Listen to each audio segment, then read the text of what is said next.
2 de septiembre de 2019. 11 de la noche. Un adolescente de 14 años llama al 911 desde una casa en Ridge Road en Elkmont, Alabama, una ciudad tan pequeña que apenas cuenta con 500 residentes.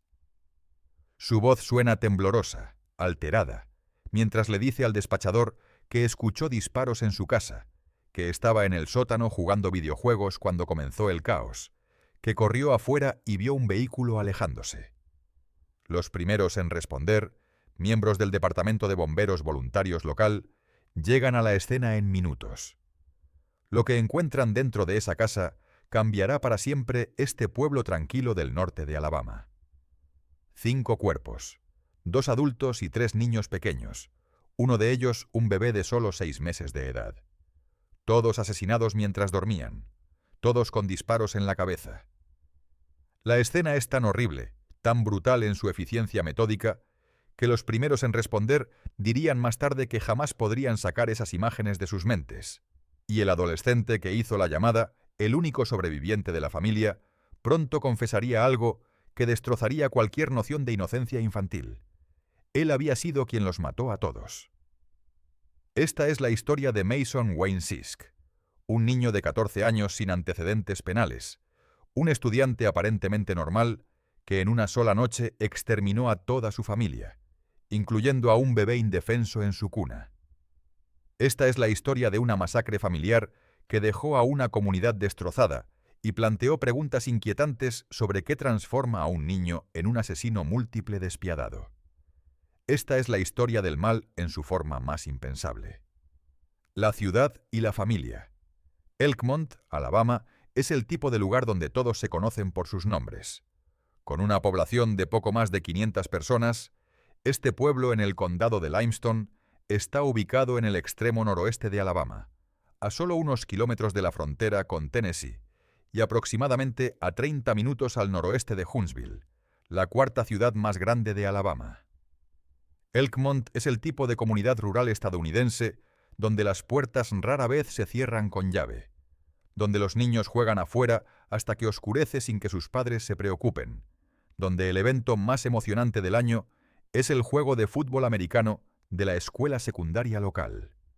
Las casas están dispersas a lo largo de carreteras rurales bordeadas de árboles, con grandes extensiones de tierra entre vecinos.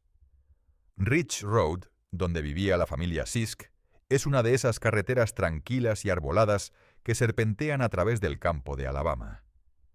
Curiosamente, Elkmont había sido el sitio de una batalla durante la Guerra Civil estadounidense, la batalla de Sulphur Creek Trestle en 1864, que había sido la última vez que la comunidad había experimentado muerte violenta en tal escala. Hasta septiembre de 2019, Elkmont había sido un lugar donde el crimen violento era virtualmente inexistente. El alcalde Tracy Compton, de 60 años, quien vivía cerca de la casa de los Sisk, diría más tarde: «Es algo absolutamente terrible y no puedo comprenderlo. Nuestras más sinceras condolencias se extienden a la familia, la escuela, toda la comunidad. Es simplemente inimaginable». John Wayne Sisk, de 38 años, era un hombre de múltiples talentos y trabajos. Había trabajado como mecánico de automóviles, especializándose en tecnología diésel, habiendo obtenido un título asociado en tecnología de mecánica diésel de Lincoln Tech, en Indianápolis. También había asistido a la escuela Paul Mitchell en Huntsville, graduándose con honores en corte, color y textura de cabello, y trabajaba ocasionalmente como estilista. Sus amigos y conocidos lo llamaban Dub Diesel por su experiencia en mecánica. John también era un entusiasta de las motocicletas y había trabajado como gerente de ventas por Internet para Rocket Harley Davidson en Huntsville durante 3 años. En las redes sociales, John proyectaba la imagen de un padre de familia orgulloso, publicando fotos de sus hijos y compartiendo momentos de la vida cotidiana. Pero debajo de esta fachada exterior, John Sisk tenía un pasado problemático.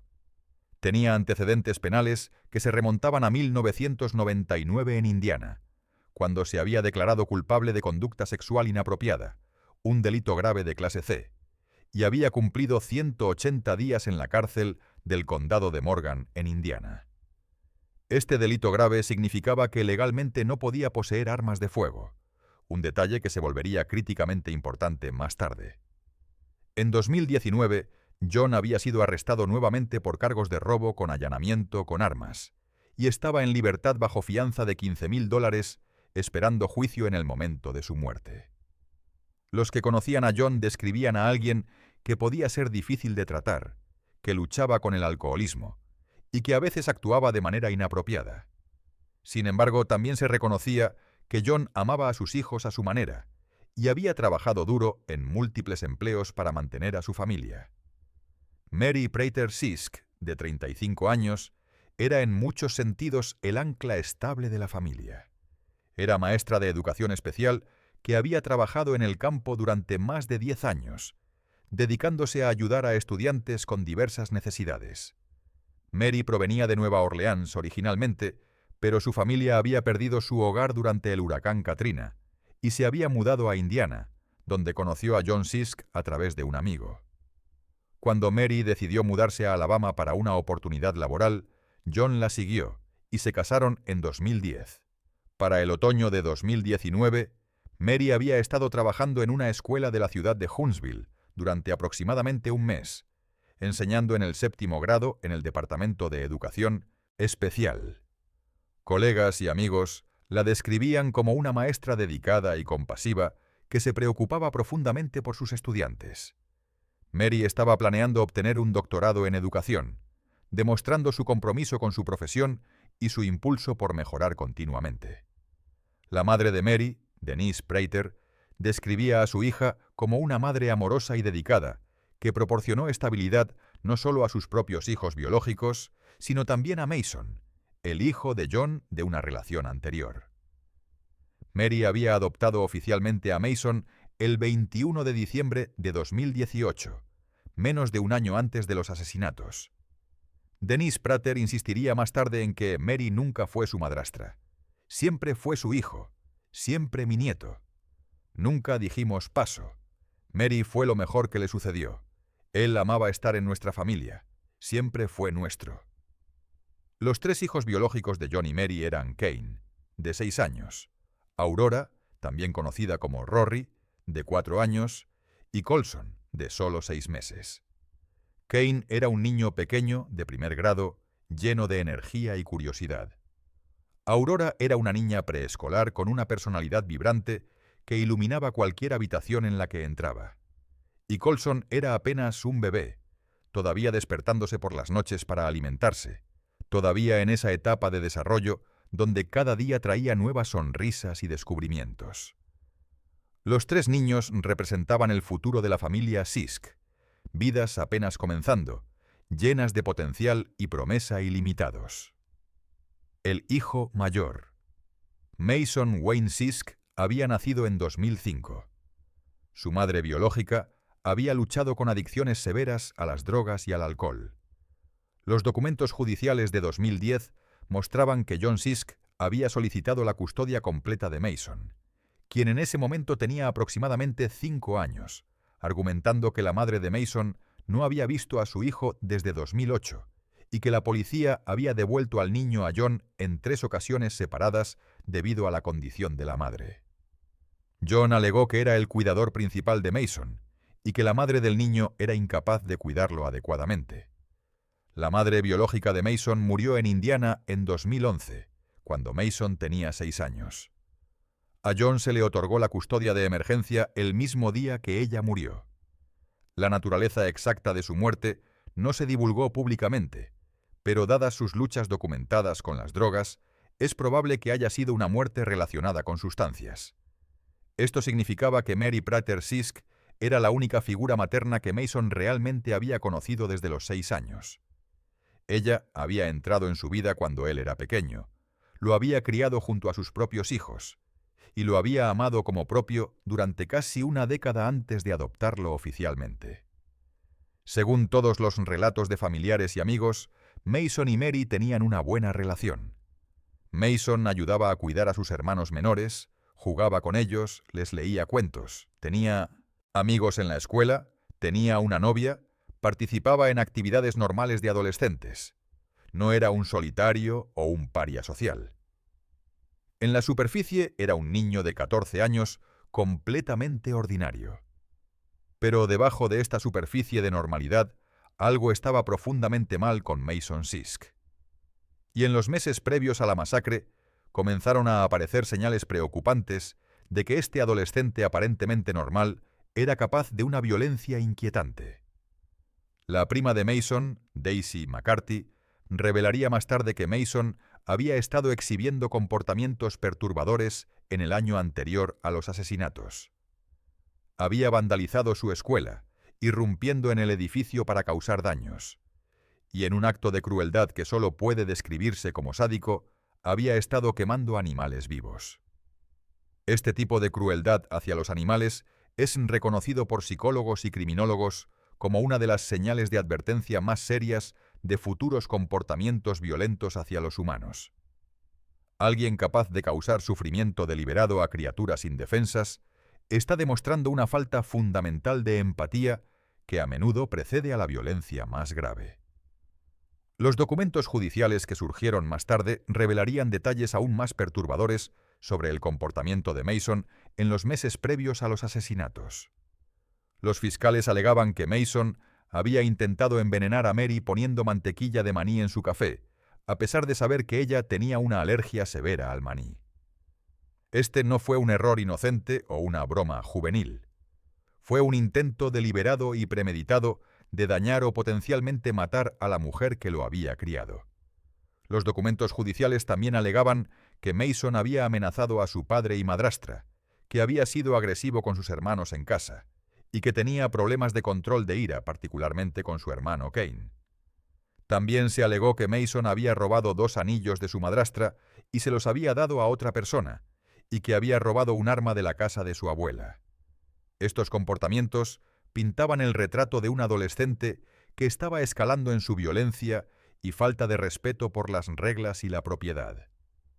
Sin embargo, aparentemente nadie en la familia o la escuela había intervenido lo suficientemente agresivamente para prevenir lo que vendría después. O tal vez lo intentaron, y simplemente no fue suficiente.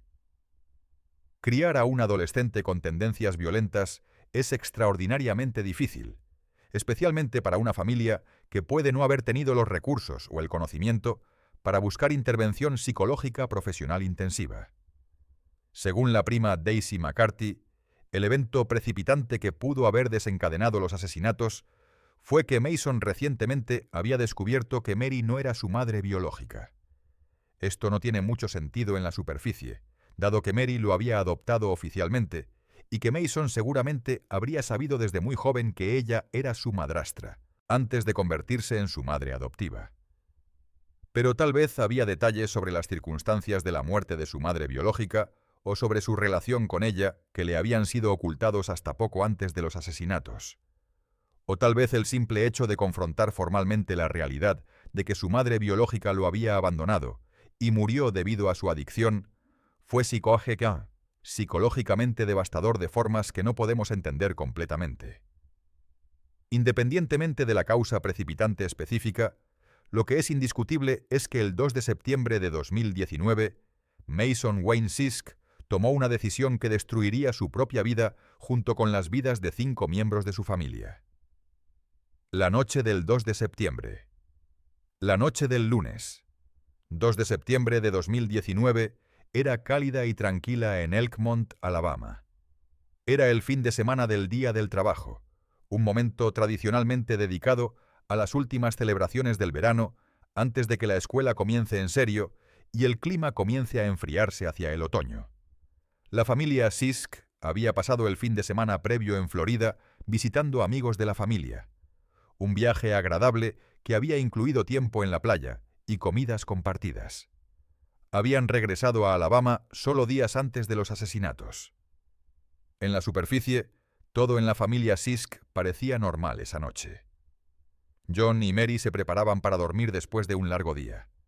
Los 3 niños pequeños ya estaban en la cama, Kane y Aurora en sus habitaciones y el bebé Colson en su cuna.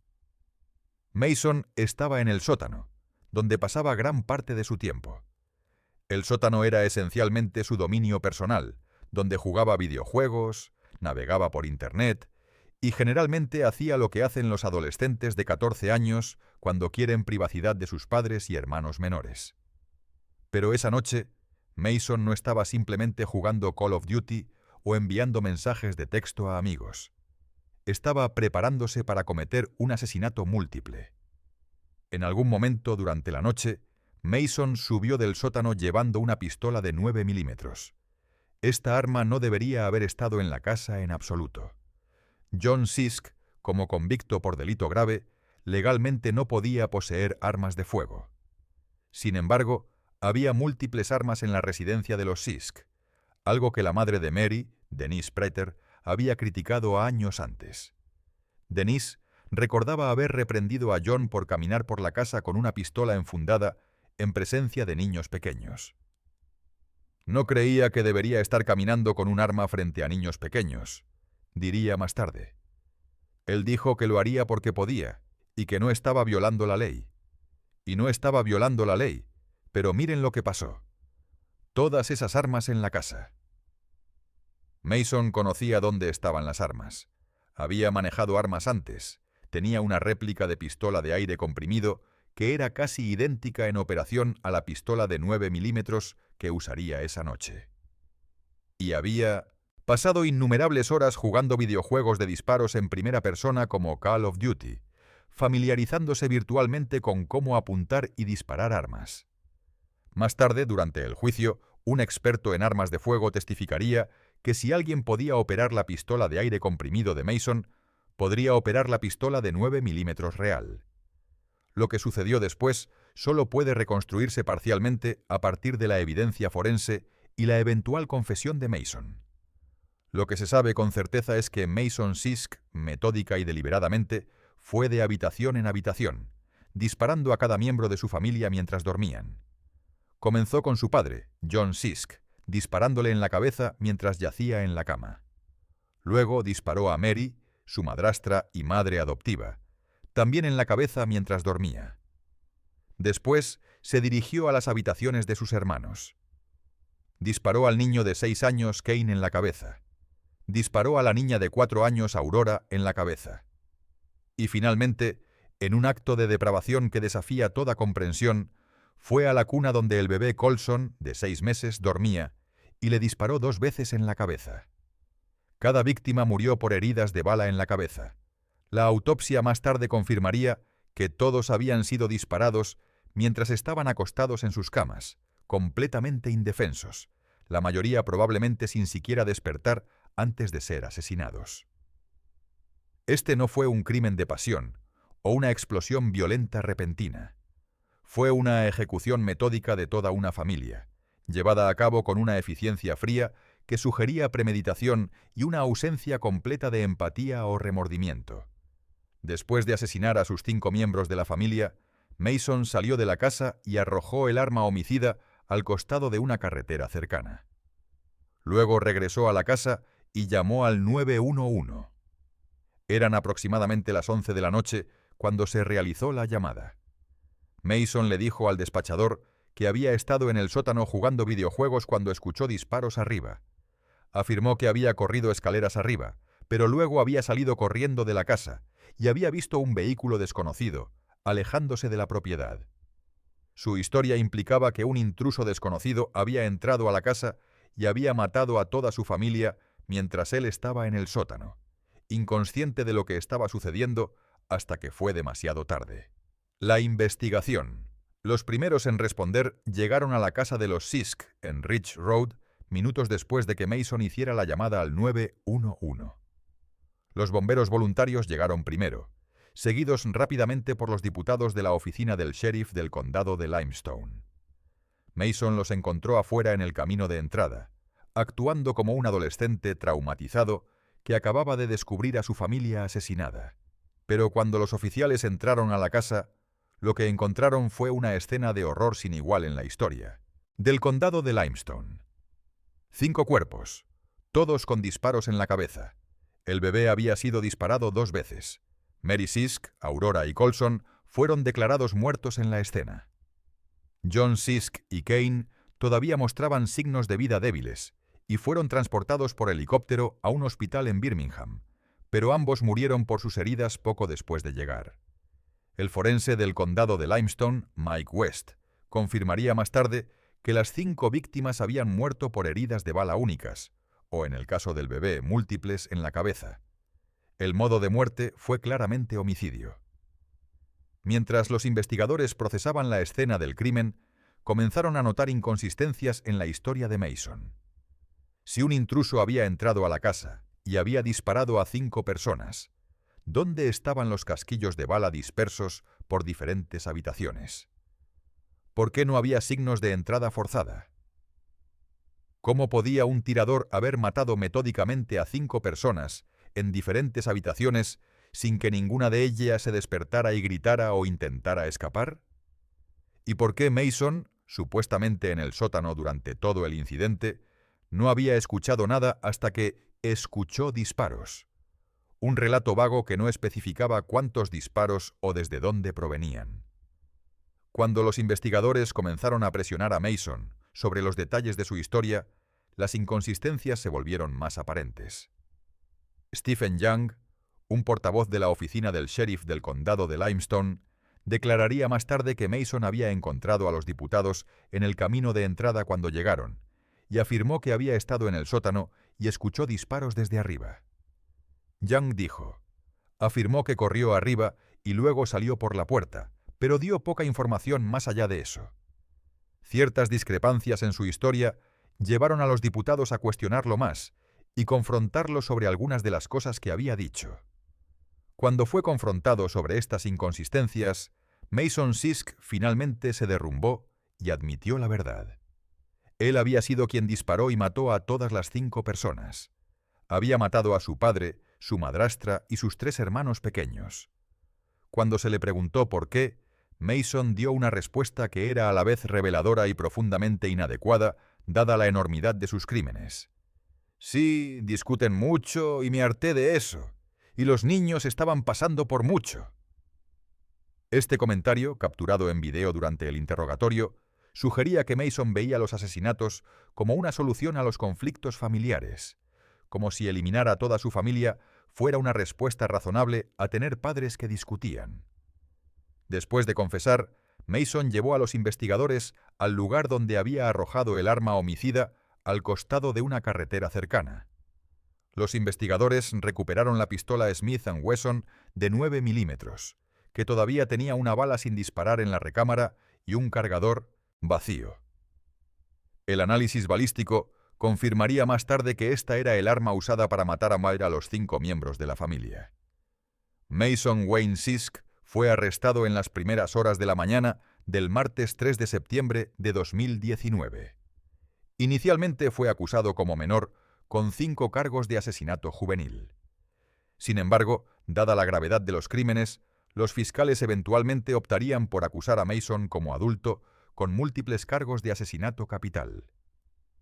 En Alabama, el asesinato capital incluye el asesinato de 2 o más personas de acuerdo con un esquema o curso de conducta, así como el asesinato intencional de una persona menor de 14 años. Mason sería acusado de 4 cargos de asesinato capital. Un cargo por asesinar a 2 o más personas de acuerdo con un esquema o curso de conducta, y 3 cargos por el asesinato intencional de personas menores de 14 años, Kane, Aurora y Colson. Debido a su edad, Mason no pudo ser alojado en la población general de la cárcel del condado de Limestone. En cambio, fue colocado en confinamiento solitario en la cárcel mientras esperaba juicio, una existencia aislante que duraría años mientras el caso avanzaba lentamente por el sistema judicial, ralentizado aún más por la pandemia de COVID-19 y los retrasos resultantes en los tribunales. El impacto en la comunidad. La noticia de los asesinatos de la familia Sisk destrozó la pequeña comunidad de Elkmont. Denise Prater, la madre de Mary, estaba en su segunda casa en Nueva Orleans en las primeras horas de la mañana del 4 de septiembre, cuando vio una historia en una aplicación de noticias en su teléfono sobre una pareja y 3 de sus 4 hijos asesinados en su casa en Elkmont. Cuando leí eso en mi aplicación de noticias, recé, «Oh, dulce Jesús, no dejes que sean ellos», recordaría Denise más tarde. Pero en un pueblo de 500 personas, ¿cuántas familias había con 4 hijos, uno de los cuales vivía en el sótano? Denise llamó a la oficina del sheriff del condado de Limestone y al forense Mike West. Mike West me devolvió la llamada y dijo que todos estaban muertos, dijo Denise. Para Denise Prater, la tragedia era incomprensible. Había perdido a su hija Mary, una maestra dedicada que estaba planeando obtener un doctorado. Había perdido a 3 nietos, incluido un bebé de 6 meses que apenas había comenzado su vida. Y el responsable era Mason, un niño que había considerado su nieto durante casi una década. Un niño que había acogido en la familia y amado como propio. Él era un niño tan lindo, diría Denise, y sabía que Mary lo amaba.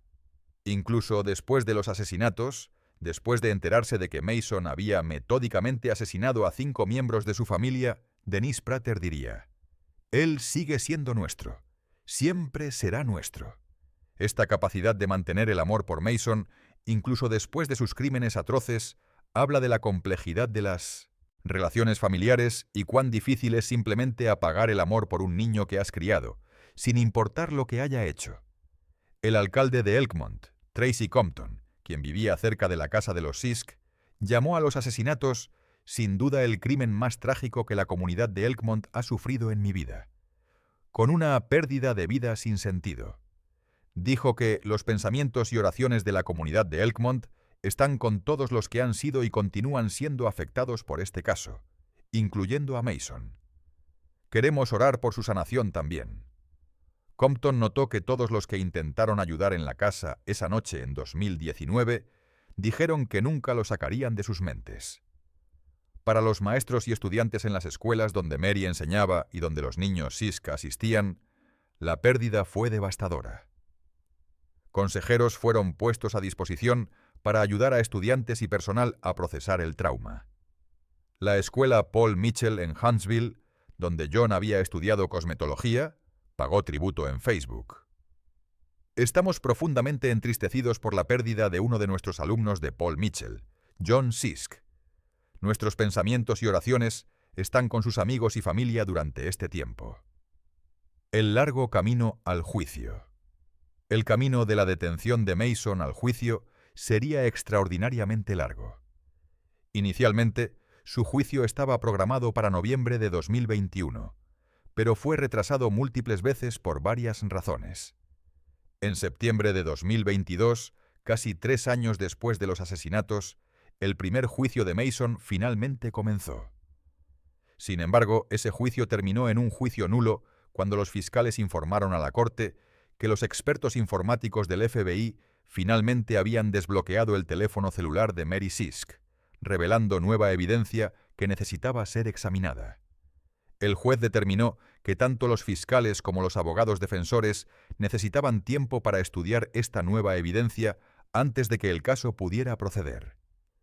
Durante este largo período de espera, los detalles sobre el comportamiento de Mason antes de los asesinatos continuaron surgiendo. Los informes de su tiempo en el Centro de Detención Juvenil del Valle de Tennessee, en Tuscumbia, mostraban que no tenía un registro de delincuencia previo. Fue amonestado 2 veces mientras estaba allí y recibió varias advertencias o recordatorios por comportamiento inaceptable, que el informe declaraba eran principalmente por hablar sin permiso. Mason parecía ser un adolescente de 14 años normal, tanto mental como físicamente, según el informe del oficial de libertad condicional. Seguía instrucciones, hacía su trabajo escolar e interactuaba bien con otros, declaraba. También recibió el estatus de residente de honor 2 veces, lo que le otorgó el nivel más alto de privilegios. Este retrato de Mason como un prisionero modelo que seguía las reglas y se comportaba apropiadamente estaba enmarcado. Contraste con el retrato pintado por los fiscales de un adolescente que había intentado envenenar a su madrastra, amenazado a sus padres y abusado de sus hermanos menores. El segundo juicio de Mason finalmente comenzó en abril de 2023, casi 4 años después de los asesinatos. Para entonces, Mason tenía 17 años, ya no el niño de 14 años que había cometido los crímenes. El juicio duró varios días, con 31 testigos presentados por la Fiscalía y la defensa. El fiscal de distrito Brian C.T. Jones presentó el caso de que Mason había premeditado y ejecutado deliberadamente los asesinatos de su familia.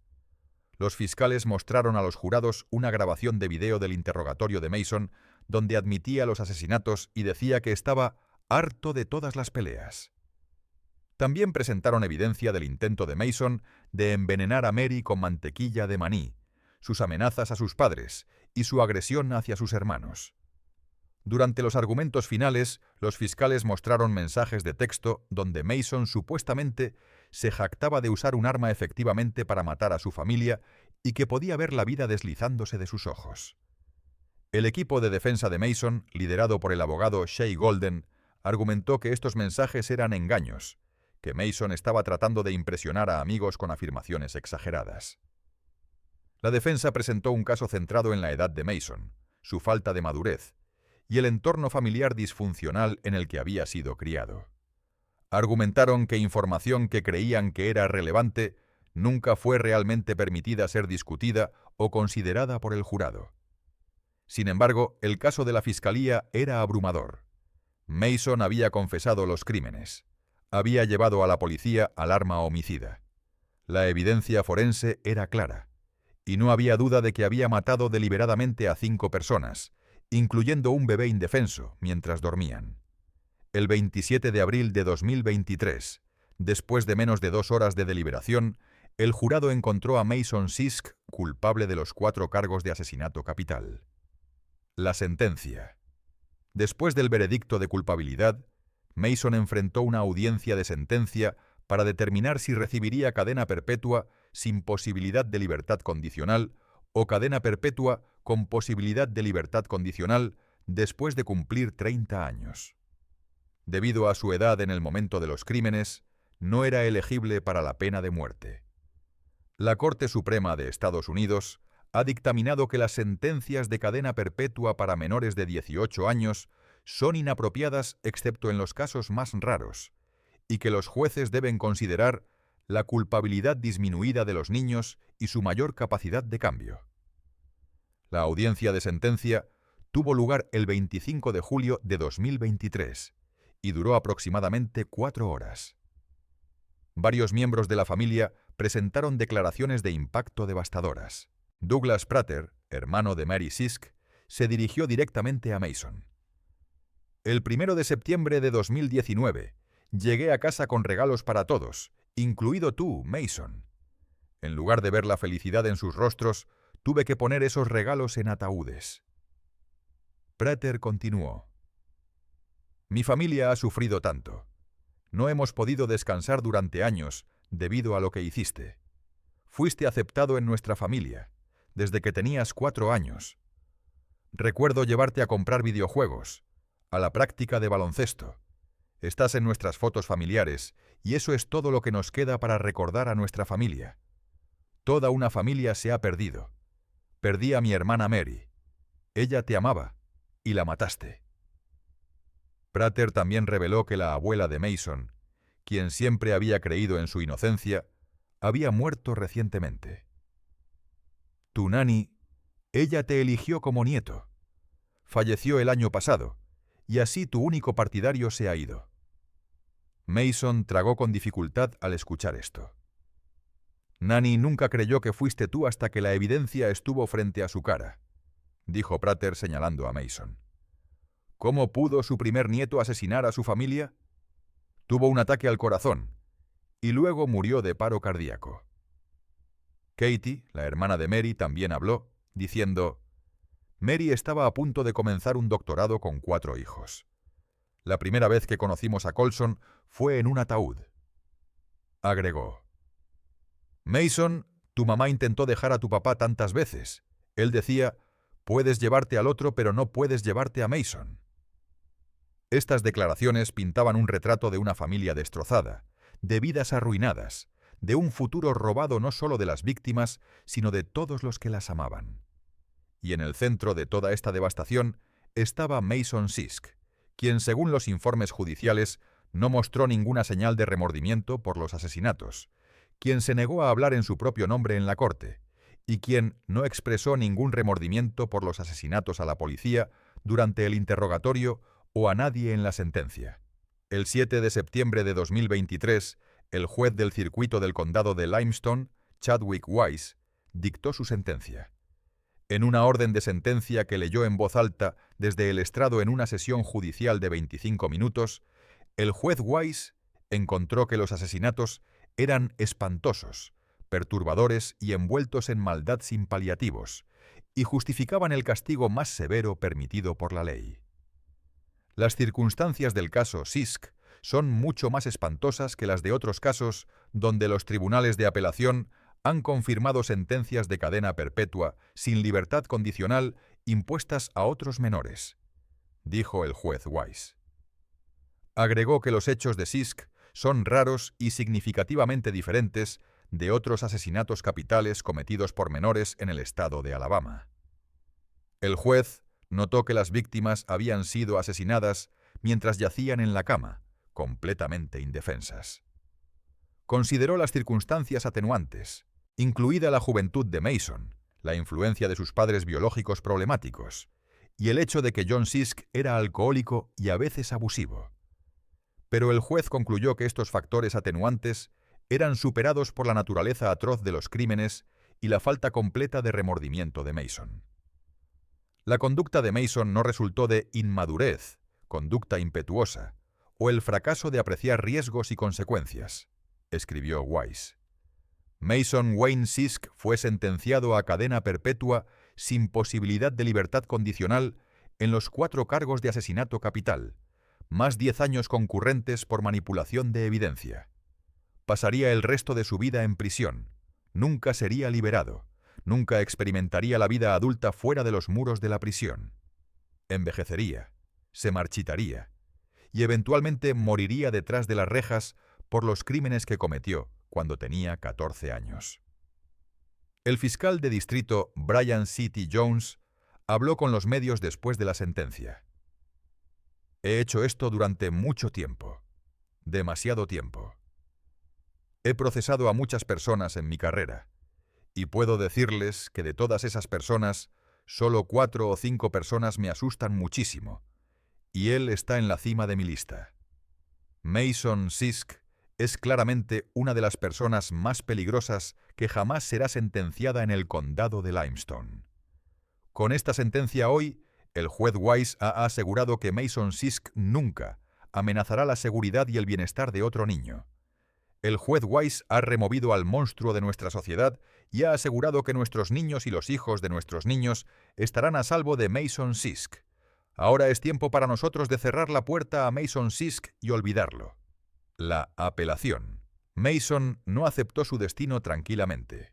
En octubre de 2023, sus abogados presentaron una moción para un nuevo juicio.